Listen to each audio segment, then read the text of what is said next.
I actually love it when no one's watching. So great. So,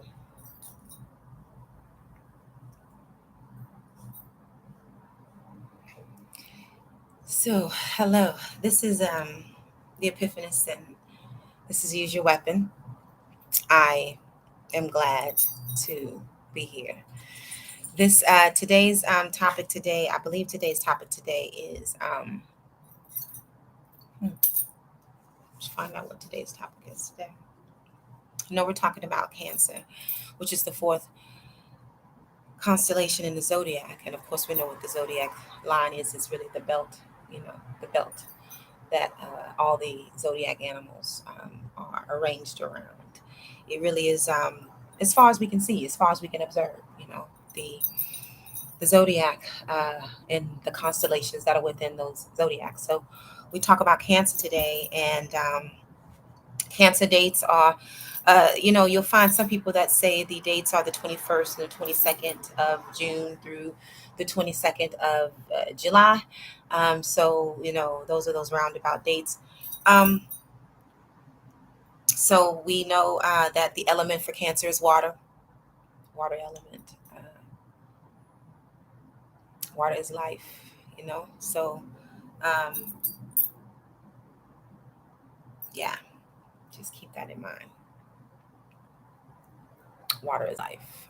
But all the elements are vastly important. The earth, the air. Yeah, we just have all these things that are important.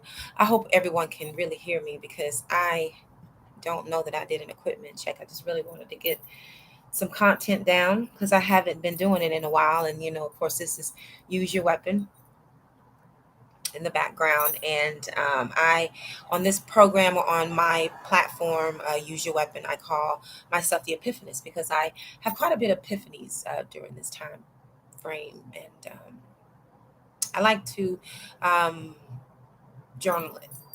I am a survivor of child abuse, and I have just recently started to blog, and I am a property manager by trade. My property management company, and I don't say this enough because on this forum I'm not really trying to.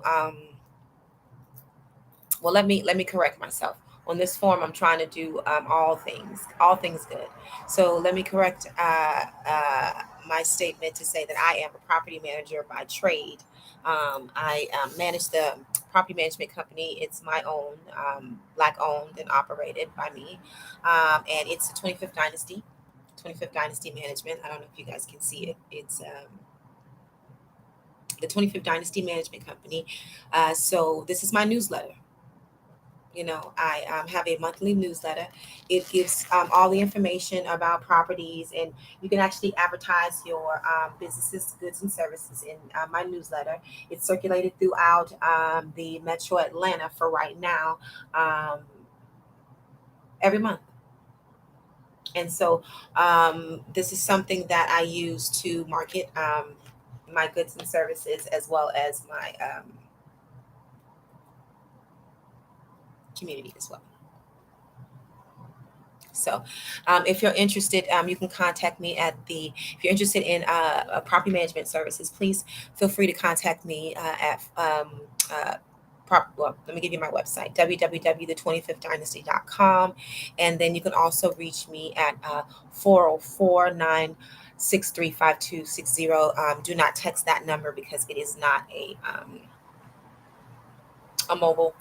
Um, if you need to contact me, you can always email me. It's my first and last name. You can do what actually you do more information, the complete word MOREINFORMATION at the THE 25th, the numbers 2528, the numbers 25 and then TH behind it, and then Dynasty, DYNASTY, the 25th Dynasty.com. Is my website, and the email that you can contact me is more information at the 25th Dynasty.com. And you can also contact me via phone number at 404 960 I'm sorry, 404-963-5260. 404-963-5260. And that is for property management services and business solution services. It would be an honor to meet with you and to go over your needs and goods and services. So back to the conversation at hand. That was a cute little plug for my services that I provide that pays the bills. So this is what I do for my sanity, because I have had some things happen to me, and I had to do some things differently. And so this is one of my things that I do differently. So I start to blog. I blog and I conversate in reference to how I am moving past trauma. So we are on the conversation today. We're on the zodiac sign of Cancer, but the topic today is not by might, not by might. And that means something because I am a survivor of abuse. And so, not by might was the first thing that came to my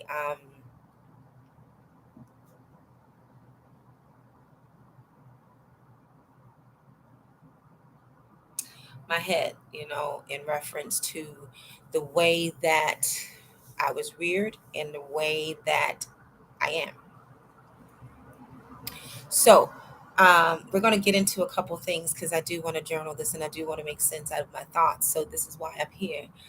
Again, this is Use Your Weapon, and I call myself the Epiphanist on this forum.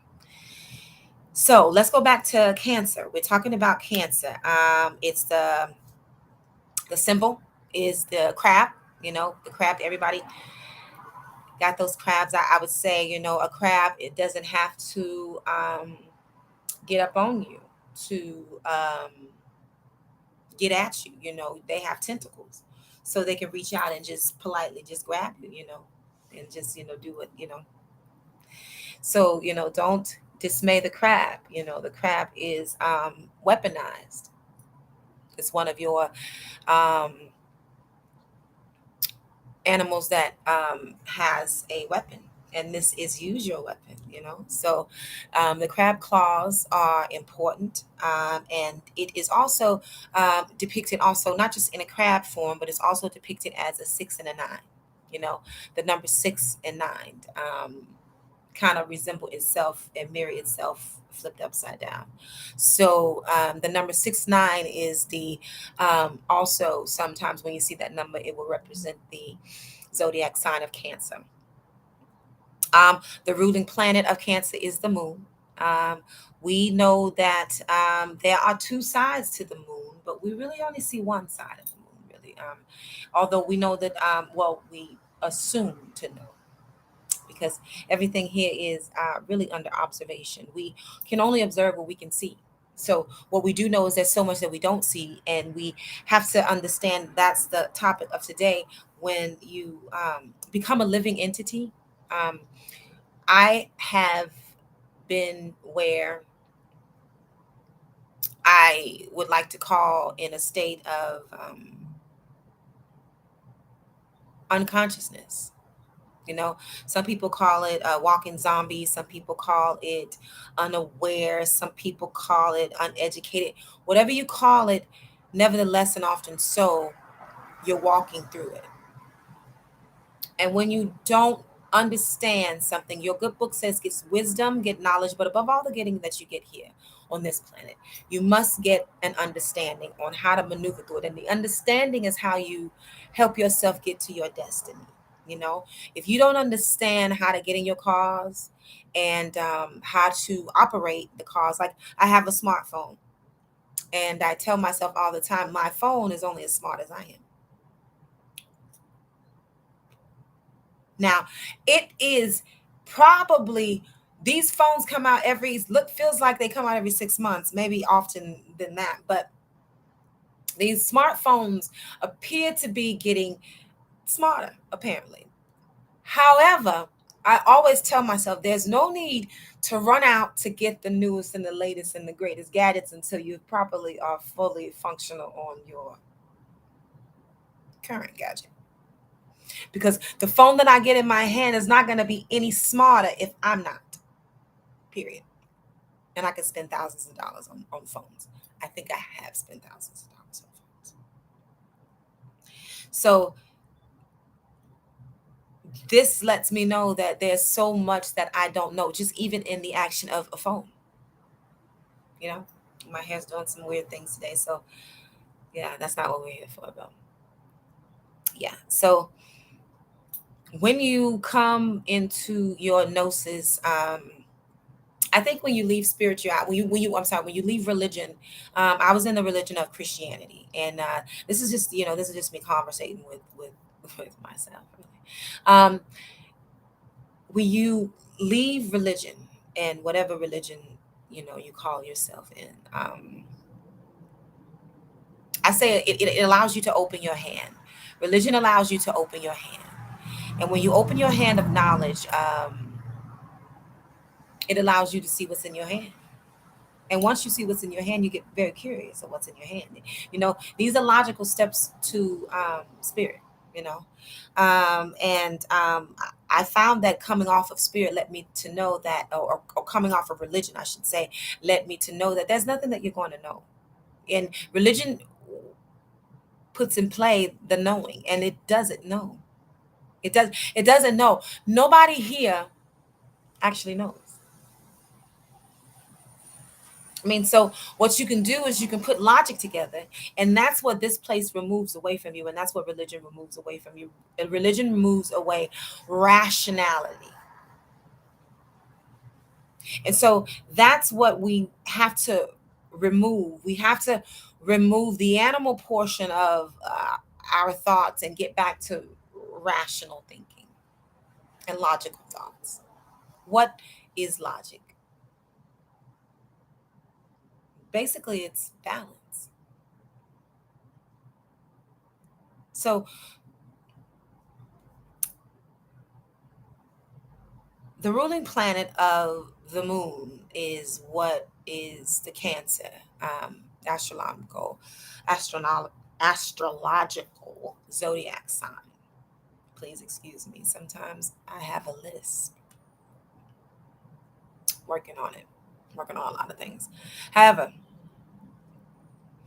the fourth sign in the astrological zodiac sign is Cancer. And with that being said, the Cancer is very much emotional, and not necessarily knowing why they're emotional, but because they are the first month of the summer. So they start off the summer. And so that right there gives you their balance right there. They start off the summer. And the summer itself, at the start of the summer, you get a little hot, you get a little cold. The weather right now is a little bit rainy. You just really, they start off the summer. And so in July and in June is when Cancer starts, starting off the summer and ending in July, right around 22nd of July. The Cancer is ruled by the planet the moon. And all of the words here are associated. So etymology is the meaning of words, and I'm sure you've heard of this, and I'm sure I'm not teaching you anything that you haven't heard. I'm just probably refreshing quite a bit of memories. But when you study etymology and you study words and root words, you'll find that a lot of words have been said to be rooted in Latin. Okay. So the moon is Luna. Luna, and when we use the word, when we say someone has gone, essentially gone out of their mind, sometimes we use the word lunatic. And that just means moon sick, because the word luna means moon. And so the moon is what we associate with a lot of emotional mood swings, because the moon comes in as full, it comes in as crescent, it comes in, it's just a beautiful ray of changing, as opposed to the sun. It comes up and it comes down, and it never changes its form. It's going to be the same every day. The moon gives you a plethora of things to enjoy joy in the sky, because you never know which way you're going to come out and which it's going to be, you know. And a lot of people say when there's a full moon that there are more lunar explosions, meaning that most people, they say that on full moons that lunar ticks, meaning that you have more people that are more emotional, and they call them lunatics. So it tends to have more, they say that the crime rate or the episodes have an uptick when the moon is in the full position. I haven't really studied that statistic for myself, but I'm just noting it here because it was something that I read and I noted it, you know, in my reading. However, the secular events of the moon, meaning secular, meaning that it occurs often. It occurs often. You know, the moon, no matter what size it comes in, no matter what shape it comes in, it occurs often. And it's going to reoccur. So it's a secular. It's a secular occurrence, and everything here moves on a frequency. You know, you have a vibration, you have a frequency. This is a energy system. You know, this system here is energy driven. So with the sign of Cancer being driven by the moon, and that is why we associate Cancer with most of your emotional um, mood swings. The Cancer can go through a spectrum of emotions and not even know why. Not even know why, and it's because all of it is based on feeling, because they are ruled by the planet of the moon. And you have some Cancers that are very, very sensitive. Some Cancers are very, very sensitive. You can feel it. You can feel it. But and if you're in tune with spirit, you know. A Cancer is very, very good to have around. If they're in tune with spirit, they're almost clairvoyant, because they can feel. It's not what you see, it's not what you hear, it's not what you know, it's what.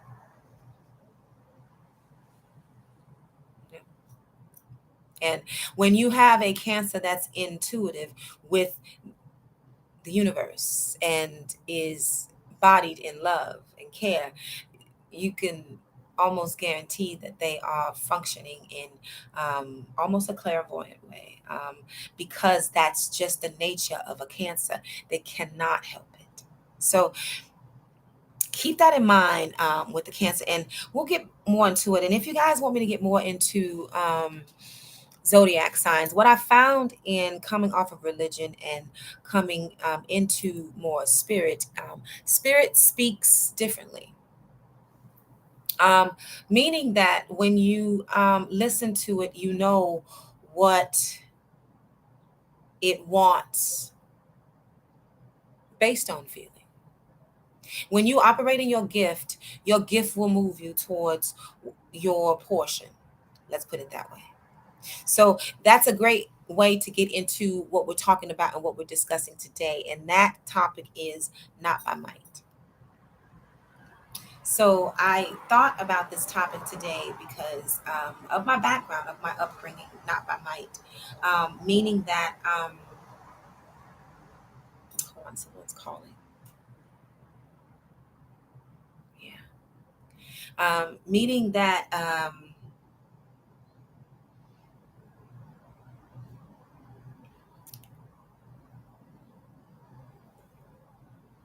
love keeps things copacetic. And I'm sure most of us know this.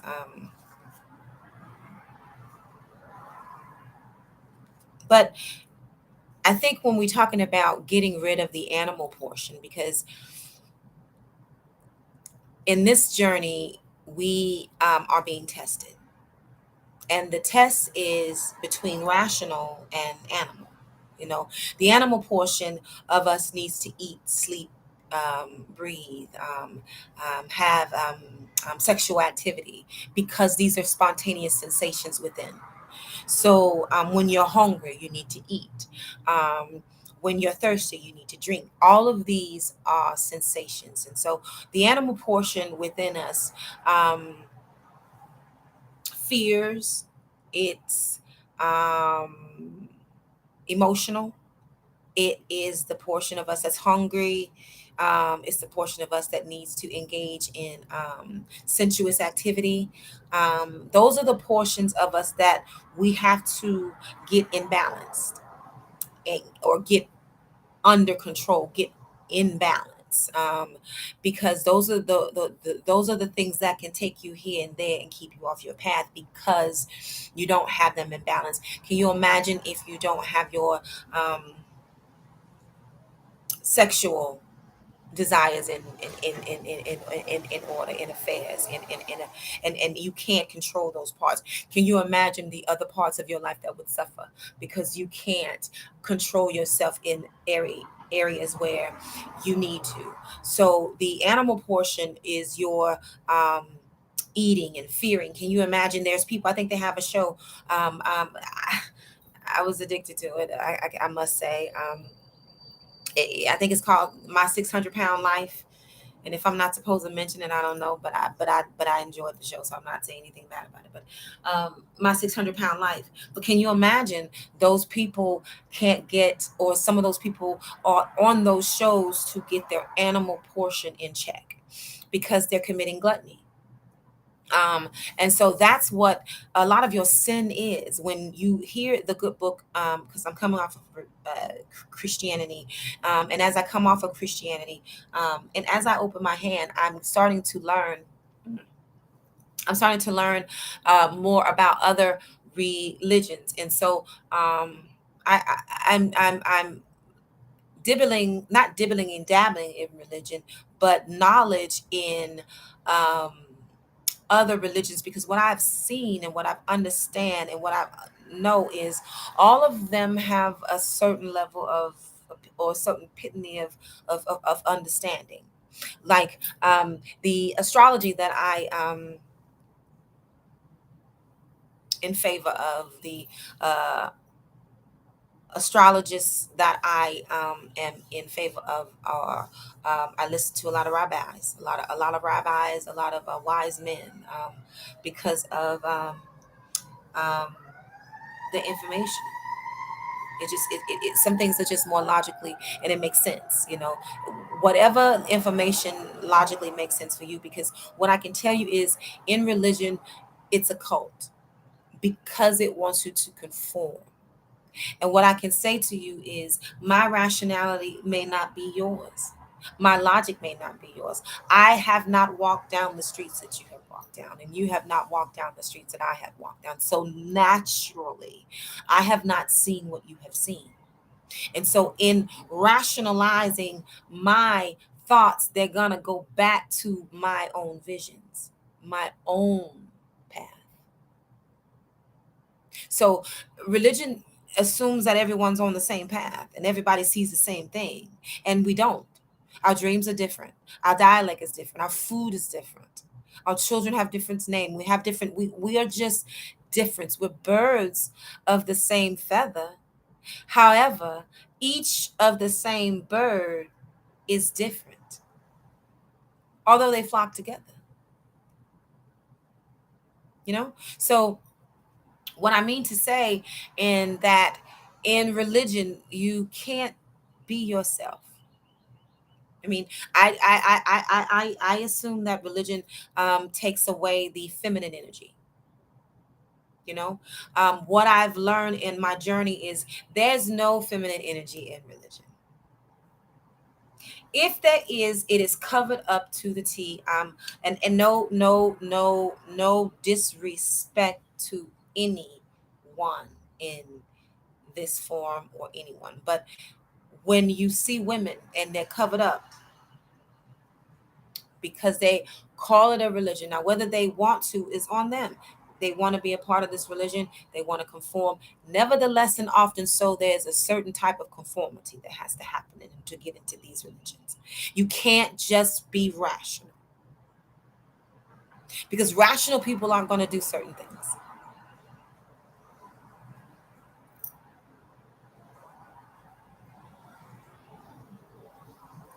And it's ideal that most people have their own rationality because that's how you learn from each other.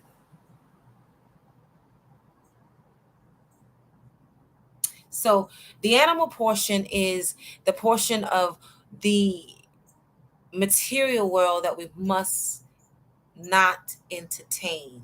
We must come in balance with it. You know, in the book of Revelations, they speak on balance only about the black horse. They always speak in spirit animals. That's why it's called the animal portion. You know, it's not. This thing is very logical. When you come off of religion, you'll find this thing is so logical. You will almost It'll almost make you stick to your stomach because it's so convoluted that it can't be.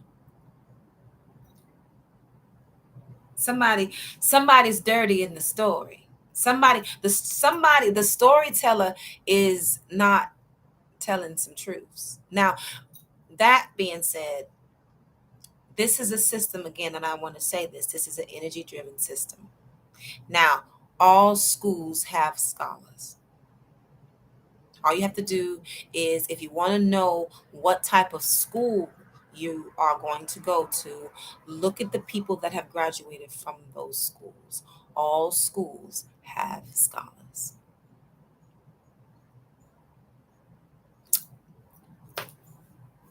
I'm going to do this real quick.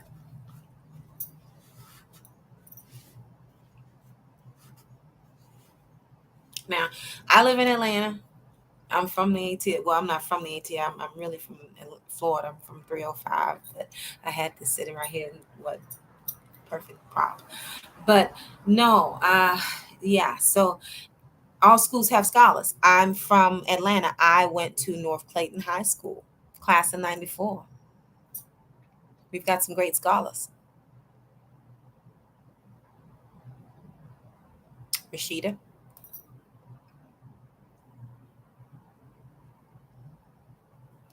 that's another noble, wise woman. Her name's Rashida. Yeah. What's in the name? That's another topic. You know, what's in your name? What does your name mean? What does it mean? You know, let's let's start to be relevant in the questions that we ask here. Relevant inquiries into the afterworld, because this is a spiritual journey. And what I would tell you is that we are having a spirit experience in these material bodies. These are nothing that I'm not telling you. It's nothing that I'm not telling you that you don't know. So I'm just reiterating some of the things that you already probably know, and you probably just need to be refreshed. You know, relative inquiries. Now, when I say not by might, not by might should come into some different ideas for you. The ideology of giving someone something by might. Now, if you want to think about, and I'm speaking on a lot of Christianity because that's where I come from when I'm coming from religion, but you can associate it to whatever. Now, if you go on history and I say not by might, and I ask you, the religion of Christianity was rolled out to the lowest type of society. When Christianity was rolled out through the Crusaders and through the Roman Catholic Church, and your whole stories, all your stories in the Bible on how Christianity was applied, it's all, you know, nailed to the cross, and, you know, all these stories of,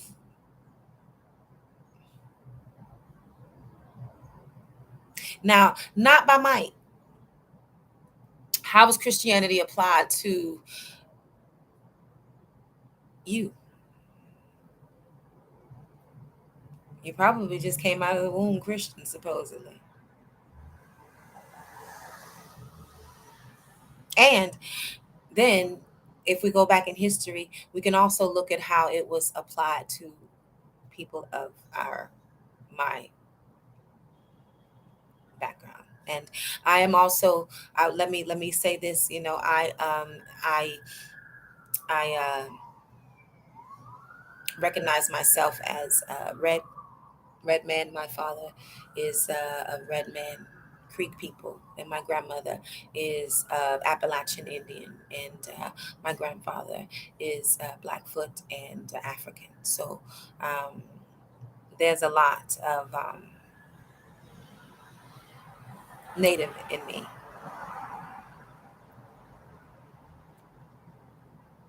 But more importantly, because that doesn't really matter here, it's melon that's in me. Because nothing else matters. Race doesn't matter anywhere else. When you leave this place, I can guarantee you that race won't matter. But what will matter is your consciousness, is your intellect. And I think that nevertheless and often so, you should look at, again, I would say this, all schools have scholars. Look at what school you're in here. And I mean this from a universal depiction. What are we? That's a relative question.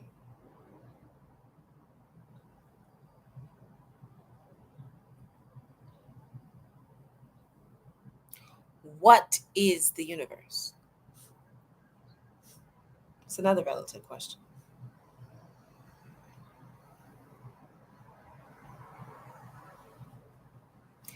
What is God? Our eye opener, our internal father, mother. Because we must understand and we must correct ourselves when we don't give the eternal duality. As above, so below. So there's a feminine energy here that we, in religion, we tend not to respect. But yet, the feminine energy on this family gives us everything. There's nothing here that you didn't get from a female. That's a living thing. Think about it.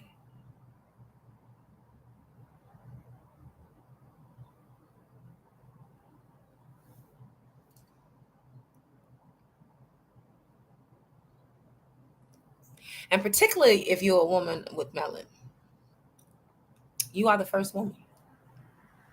There is no other woman without you because you are the creator. So every black woman that, and I say that in not in black, but I say that in melon, you know, everything has suckled at your nipple. And I say that in the most respectful way. Because we don't have to associate everything with everything. What we can do is we can just speak facts. And everything on the plantation was at your nipple. Everything, everywhere is at the black woman's nipple. So I don't sit here and I don't raise my hand and associate with all women. I associate with women with melon because you are the first woman. And that's what I speak to. Now, all women have been depicted as the carriers of the first sin. I'm not sure why. But if you believe the Adam story, then this is where you probably want to leave. Because the Adam story is a story. It is a story to pontificate the male gender in religion.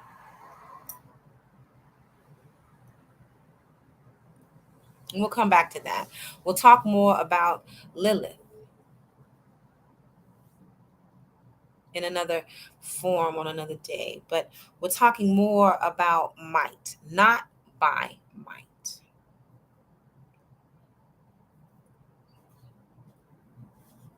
So we go back to, we're talking about the animal portion. That animal portion wants to put that might in there. Everything here seems to be done by force or fear.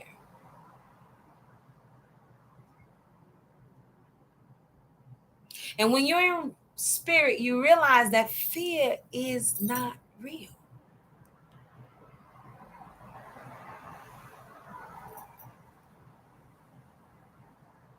The boogeyman isn't actually real.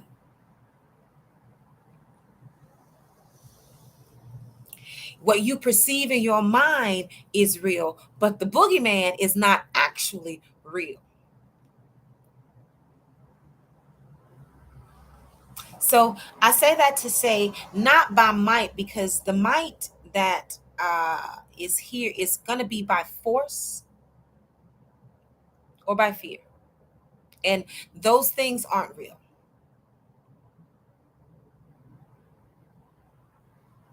Because here we can't force anything. We have no control over anything. Remember my first statement? I said in the first time that in the first periods of this, it was,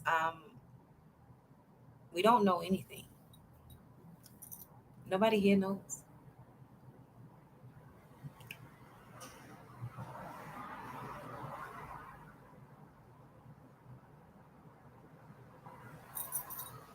So when you say that out loud, you realize you just have to come to some rationality. Let me rationalize what I'm looking at. Let me rationalize what I'm seeing. Let me put some rational to this thing. Does this thing make sense? What I've been told, is it rational? And when I put that to the religion of Christianity, I realized I was just talking loud. I was not. Now, I can tell you that the Proverbs, and that's what the Bible is. Proverbs, it's a chapter in the Bible, but ultimately, the Bible is just a book of Proverbs. It's a book of wisdom. That's what a proverb is. A proverb is some wisdom with some advice attached to it. It's a proverb. So I find tons of wisdom in the Bible, and in the tone of wisdom, it says get wisdom, knowledge, but above all the getting that you get, you need to get understanding. And that's where you have to then start to understand what you're reading and how to apply it. Now, it also says that he'll never leave you lonely. And that's a true statement. And I don't use the word he in reference to a gender specific to a male with a penis. I use the word G in, or he, in the sense that duality, because the spirit of the Lord that you seek is a personality. The personality of the supreme Godhead. You're seeking a personality, an intellect, a rationality, a rational portion. Now, in your rational portion, you must understand that there are elements, there are frequencies, there are oscillations. There, you must start to understand things in the relative terms.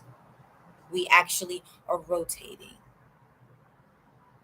Gravity, space, time. You must go back to logic because you are actually in an energy system. And you must start asking relative questions into how this system will work. That's how you will start to absorb your own purpose into the system. What am I?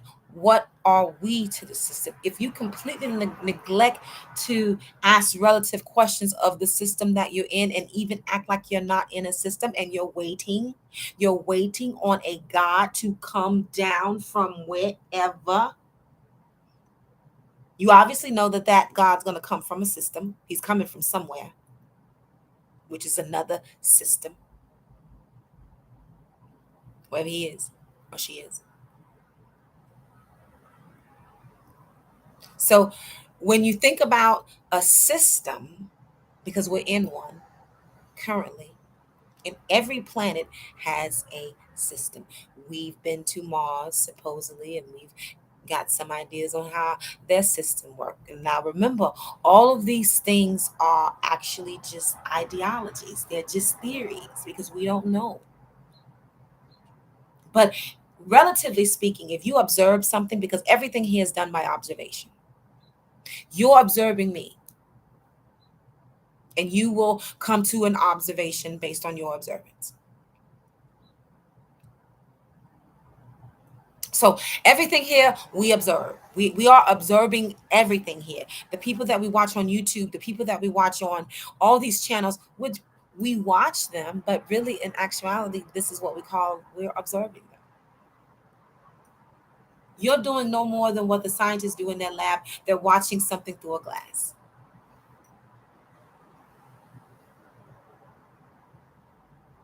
So when you think about it, rationality has to take um, the forefront, because the animal portion, you'll never know. The animal portion here, meaning the material matter, which is us, we are a piece of material matter. This body that I'm in and the body that you're in, it was built up based on materials. It's pieces of in my case, it's pieces of lettuce, it's pieces of fish, it's pieces of shrimp, it's pieces of kale greens, it's pieces of different material, lots of fruit, water. It's a lot of material matter put together to present you as I am. Now, I put a lot of materials. I get right now, I have a cup and the material within is tea. So this body is accumulated from a lot of material matter from within the actual system that I'm in. So when I tell you to understand the system, you must go back to being rational, because when you're rational, you realize that you are in the system. You're absorbing and partaking and intaking the system, and you're riding on it. As we speak, we rotate or wobble, whatever you want to say, but it's a 23.5 axle.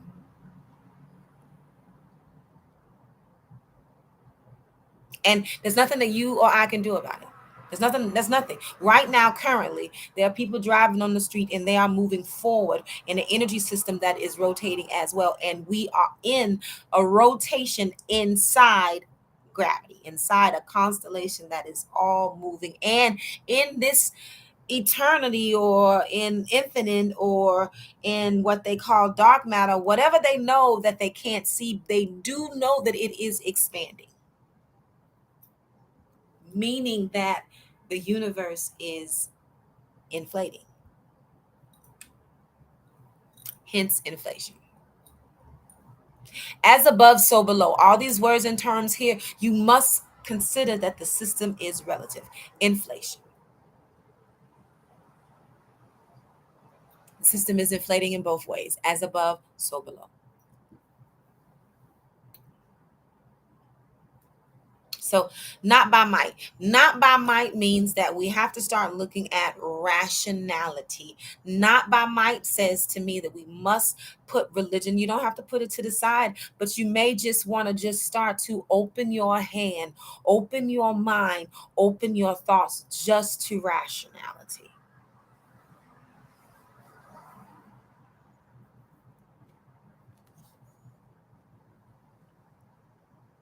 Now, again, we talk about Christianity being rolled out to the lowest form of society, being that it was rolled out to the, I want to call the prisoner, slave.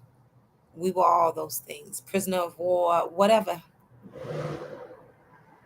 But it was rolled out on the plantation by the master, supposedly, to his property. That will be like going to make a manual for your property, because remember, you were not considered to be human or equal or anything. You were property. So basically, he was writing a manual to his property.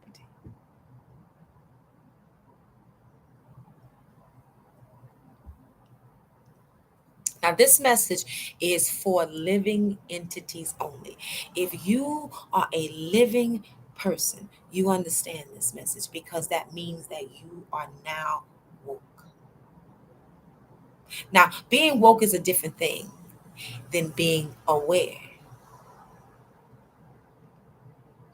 Now, I'm here to try to help awareness and being awoke. I've been awoke in my bed and I'm still lethargic. Just because I got my eyes open don't mean I'm woke.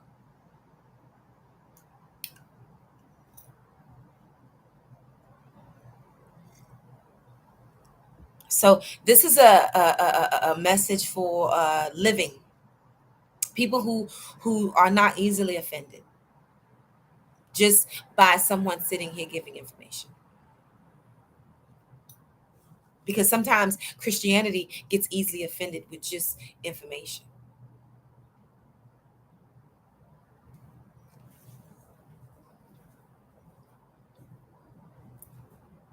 Now, I've noticed that again, all schools have scholars. All schools have scholars.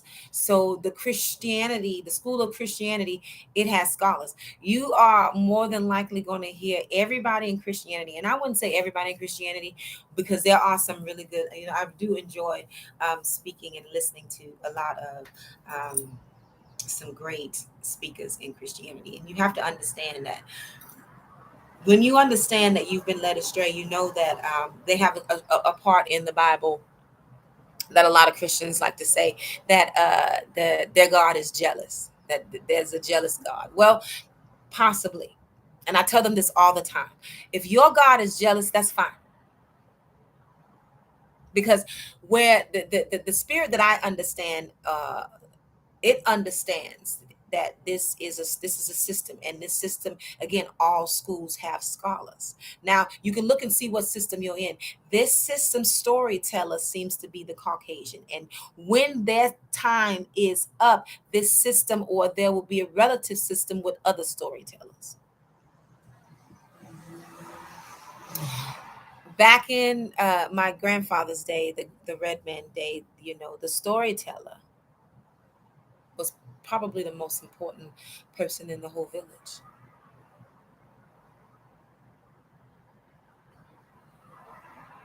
The storyteller creates the mood.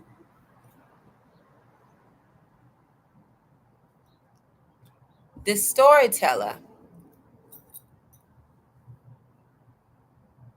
has an eternal existence because once you tell a story,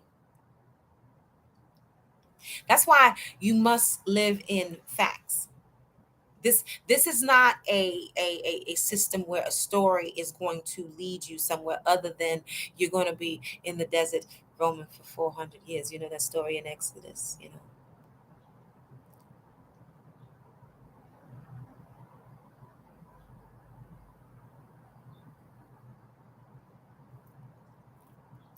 So the empiric school, if you know what an empiric school, it's a branch of science that relies solely on observation and experience. And your experiences here, your experience is kind of your experiments. You're kind of in a science lab yourself.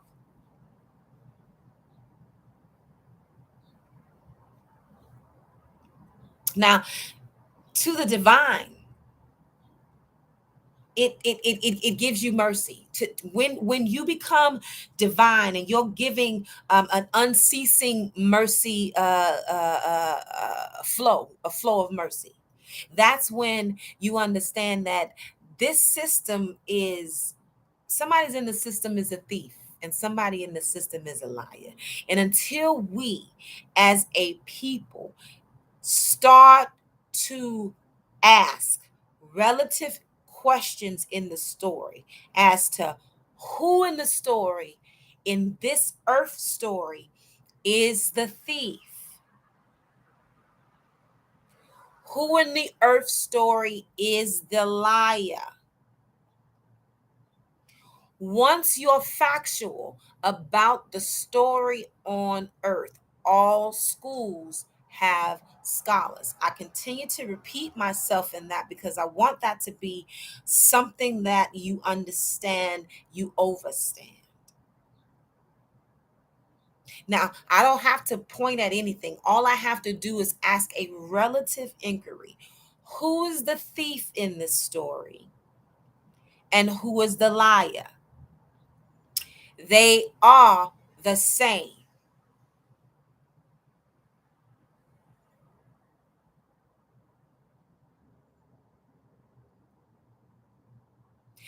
The theft of land. Who is the thief? Who is the liar?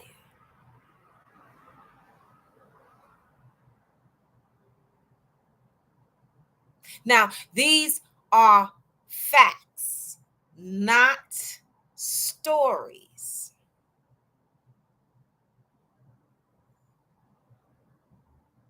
Now, in this story, who is the stealer of land? There's your thief.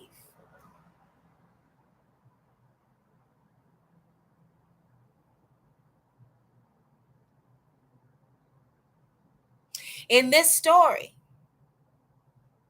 who is the liar?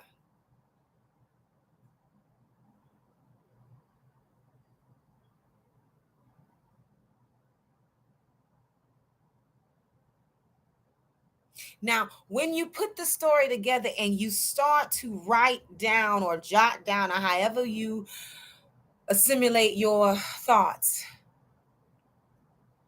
when you start to look at who is the liar, who is the thief, when you start to live on truth, it's the only way to get to spirit. Because the thief took your land, because the thief took your story, because you continue to give your salt away, it's hard to tell who is who. But the original version is who has stolen the land. There is your thief.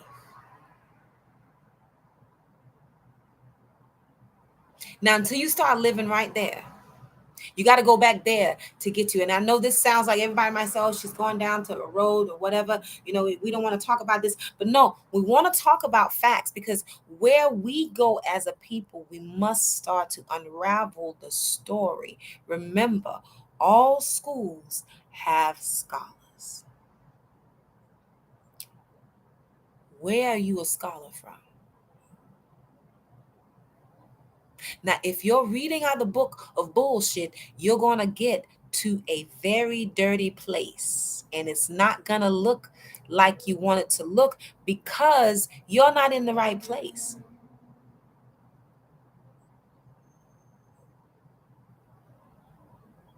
Facts. Moving on. So once you start unraveling your liar and your thief, you can put yourself back in the story where you belong. Then relative inquiries begin to happen, because you have mysteriously, miraculously put yourself back into your version of where you're supposed to be. Somebody here is a thief and somebody here is a liar. And until we say it, we don't understand that we can't move past trauma.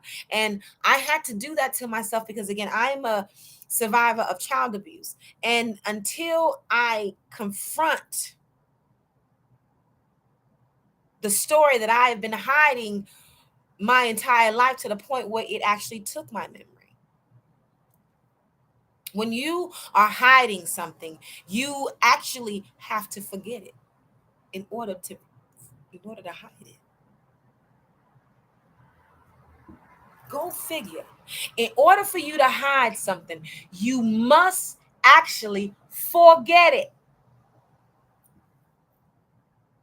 And so as a child, the abuse started for me at 6 months, probably earlier than that. I was removed from my father about 6 months. So I can remember just nothing but tragedy, nothing but abusive situation. But this is not what we're here for. But the point in the matter is that when you're forced to forget, you actually have to forget. And then your memory becomes into question. And that's why Alzheimer and dementia is one of the number one, what they call disease, but these are self the action of playing pickaninny to certain people, while they're doing certain things to you, you got to smile in their face. You got to forget at the instant that they do it. Now tell me how you supposed to get on track.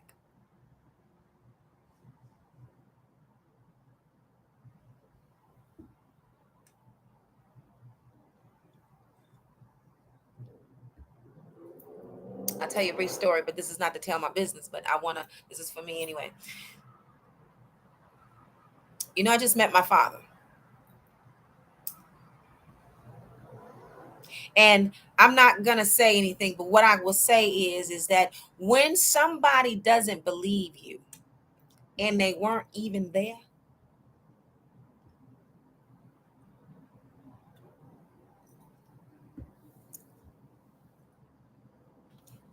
or when they question you, because what I can say to people, when you're coming out of trauma, you don't need the additional,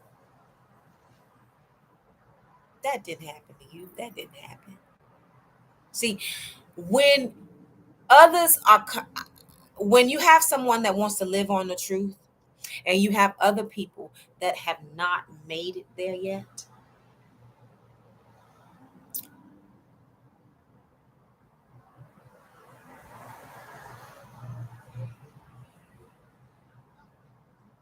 sometimes separation is needed, because birds of a feather flock together. And if you're not in a position where you're trying to live on truth and you're trying to flock with truth seekers, then some people can take you back to whatever story they're telling. And whatever story they're telling is not your story. Remember that.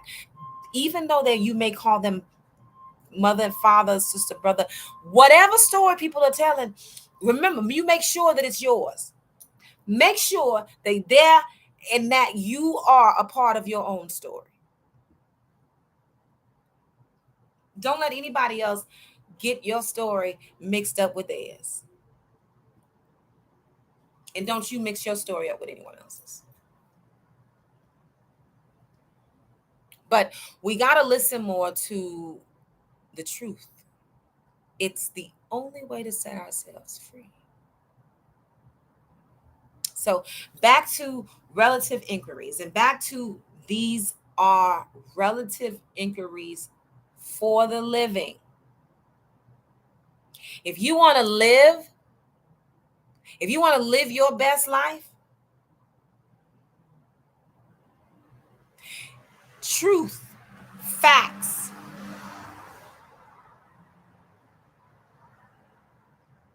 So when I say that this is for the living, don't get offended. Truth, facts. What is the relationship? What is our relationship to this place? What is our relationship to one? The one that we call God. We seek a certain intelligence. We seek a certain supreme intelligence. What is our relationship to it?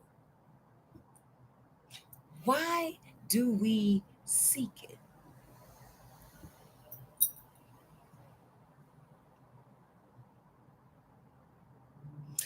Everything here is seeking to know about the supreme.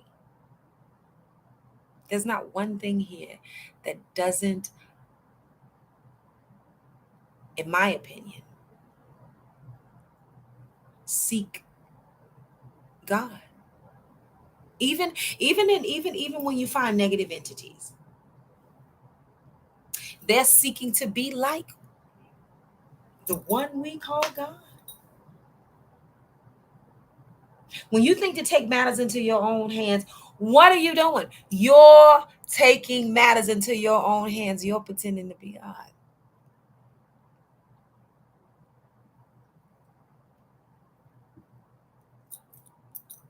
When you want to control people, what are you doing? You're pretending to be God. Because you don't have control over anybody. You have no heaven or no hell in your backyard to put anybody in. Last time I checked, heaven nor hell was in my backyard. He who has not sinned, let him cast the first stone.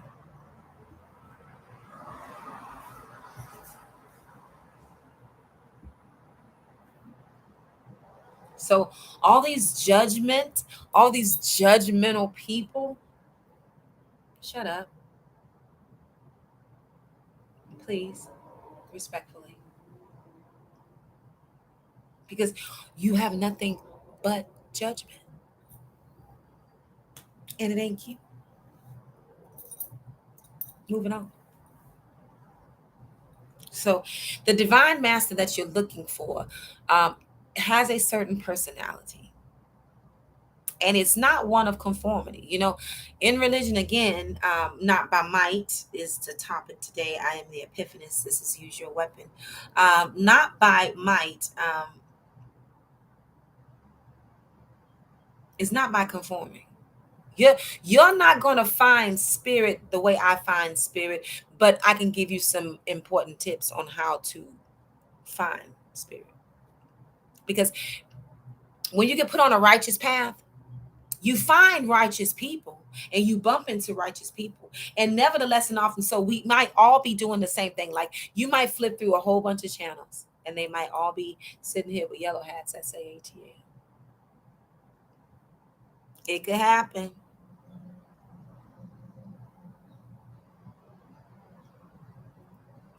However, it's all different because we're all different. The content would be different. The conversation would be different. The dialect would be different. The voice tone would be different. We all do things. It might be very much the same. Birds of a feather flock together, but they're all different birds. So when I say not by might, religion is conformity. And if you don't want to talk about it being conformity or it being like a cult, because let's just talk about it being a habit.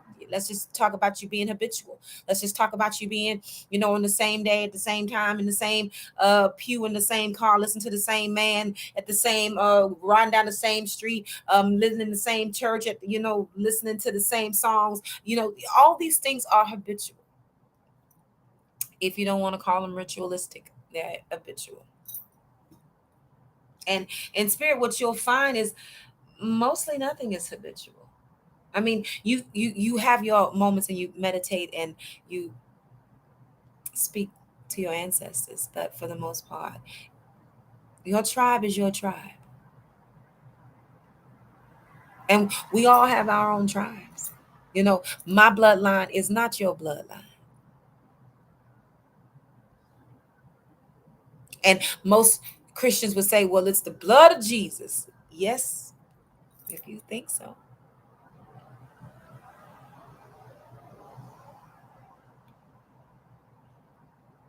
My bloodline is Beatrice and Julius Royals, my grandparents, and my uncle Junior, and that's my bloodline. And I come from gods and goddesses and kings and queens and long lines of them. And I can clearly tell you that Jesus is not my ancestor.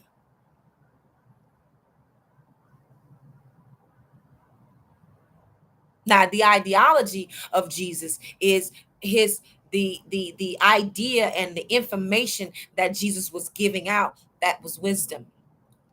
You know, I had a topic on one of my podcasts about, would we call Jesus a guru or would he be a god? I think if Jesus came back right now, supposedly if he was real and he had somewhere to come back to, he would be considered a guru.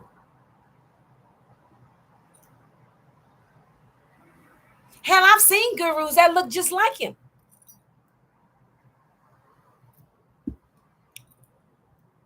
Would you consider the man Jesus? Because remember, he never called himself a God. He always depicted himself as a man, the Son of Man.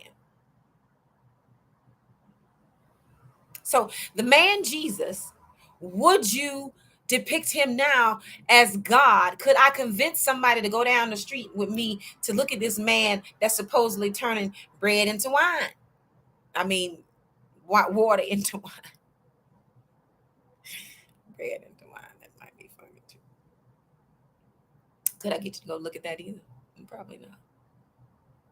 However, um, I probably can get you to go look at a guru, Jesus, you know.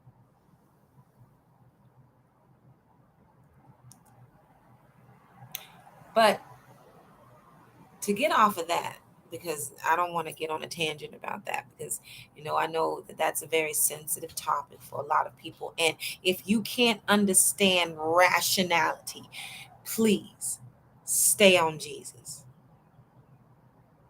because in this is a very much a point to say, if rationality and logic thinking does not appeal to you, stay on religion until you can get there.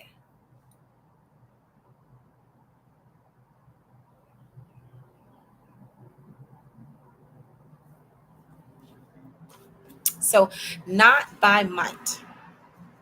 And we're almost done. I'm almost done. I'm gonna wrap this up pretty soon because I do want to get out and get some day going.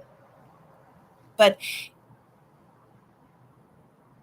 you'll find out what the story means for you when you ask relative questions. And my first relative question that I would ask before I leave today, um, who's the liar and who's the thief in this earth story? Now, tell me what you think about it.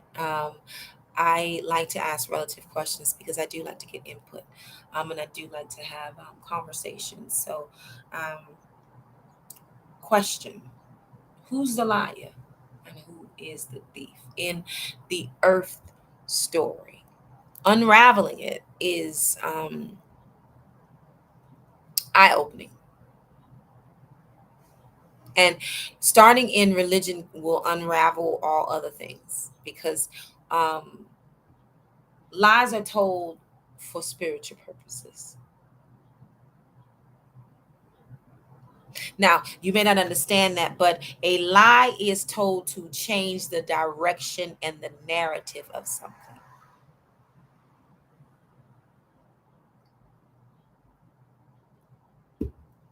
A lie is told to work magic because you are changing nature, what happened naturally. Now, my next topic, and I was writing down because I'm a very avid reader. I love to read. But I was reading and I got a topic that I want to have next. Um,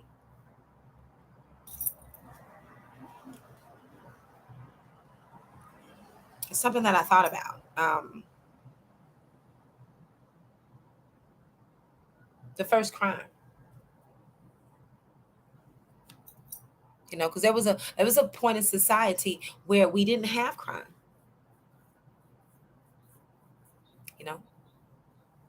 You know, just asking relative questions. Who was the first criminal?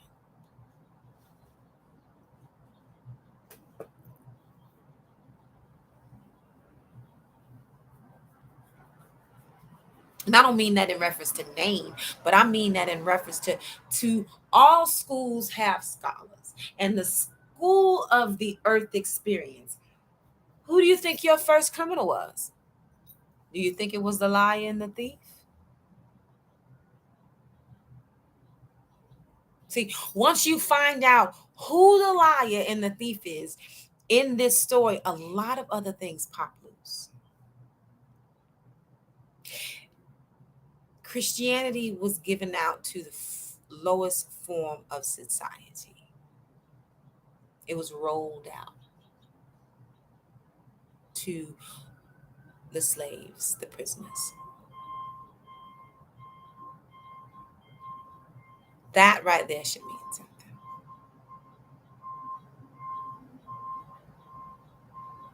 So, when you're finding the cure to today's society's ills, what's killing us today is what has been killing us yesterday and the day before on this body of matter.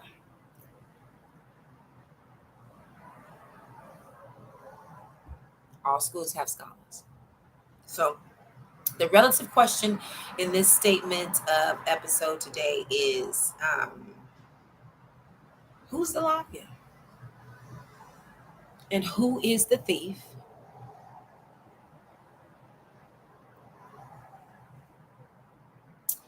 And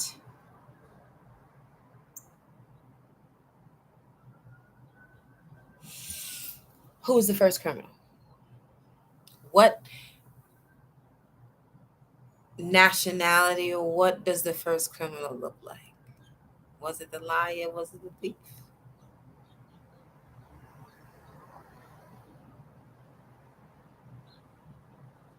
And this is not to be disrespectful, this is just to be honest. Who in this story is the liar and the thief? The stealer of land is the first liar and the first thief.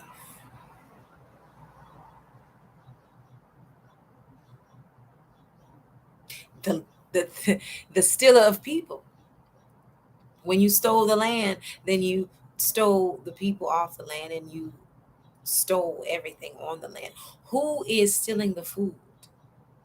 Cutting down great trees that can provide food. I mean, if you really want to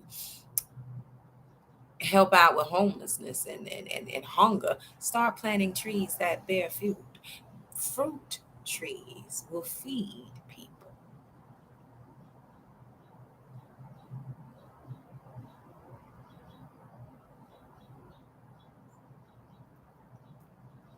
Who's the liar?